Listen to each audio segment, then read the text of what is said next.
when I was working as a professional youth pastor back in the day, my college days, because that's what I wanted to do. I wanted to be a professional youth pastor. I would go out to lunch with my boss, the pastor, on a weekly basis. And every time we would go out to lunch, he would say, the Dutch retreating. Greg, it's Dutch treat today. Dutch treat. All right, not a problem. It's kind of weird that you keep telling me the Dutch retreating. Maybe you're Dutch because you always buy my meal. And so I got in behind him in line like I always do. He orders his food. I order mine quickly right after him. And he pays for my meal. But he kept saying the Dutch are treating. So finally I asked him one day, what does it mean the Dutch are treating? I said, I don't see any Dutch people. Are you Dutch? He goes, no, Greg, the Dutch treat means you pay for your own meal. Man, I wish I would have known that a lot earlier. I went months with him thinking he was Dutch buying my meal.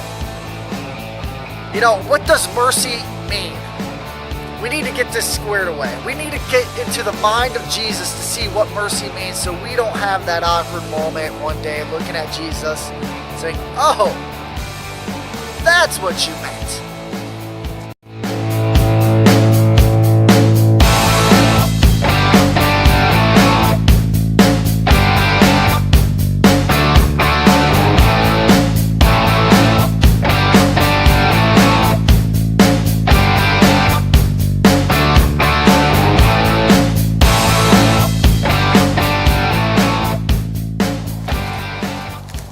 I grew up with the mindset that mercy was not getting what you deserved. And then I hit James 2 verse 13 and it says, mercy triumphs over judgment. And as soon as I read that, I thought to myself, does my definition of mercy fit? It doesn't.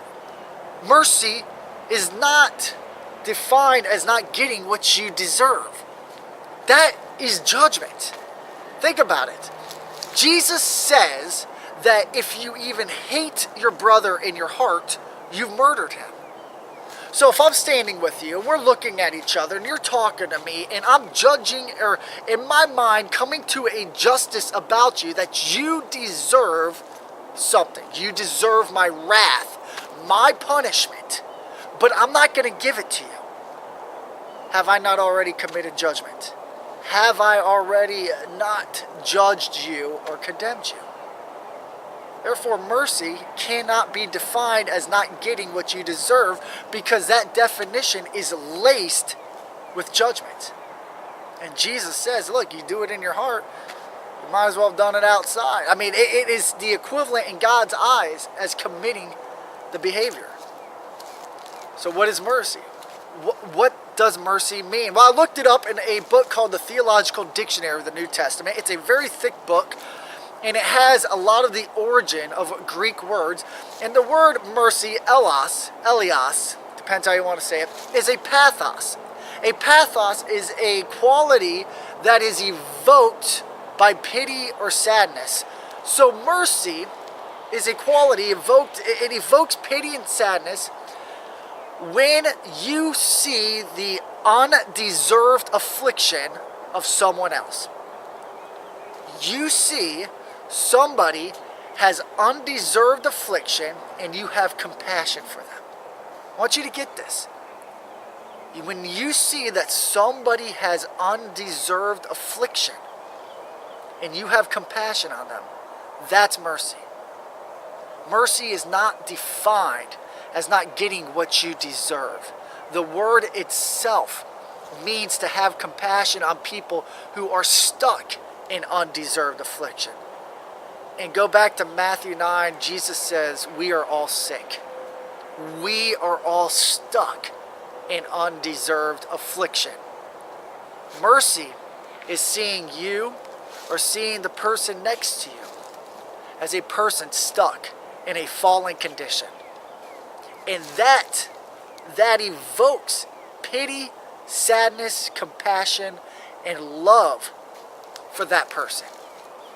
That is what Jesus meant when he told the Pharisees, go and learn what it means. I desire mercy. Look at these sinners and see them as sick and as stuck in undeserved affliction and have compassion and love for them. Love is a great attribute. And it can be stirred in you, roused in you, as you see people for what they truly are. Stephen looked up at the people stoning him. He said, God, it's not their fault. Forgive them. Jesus is on the cross and he looks down and he's at his persecutors. He says, God, it's not their fault. They don't know what they're doing. Forgive them. That's mercy.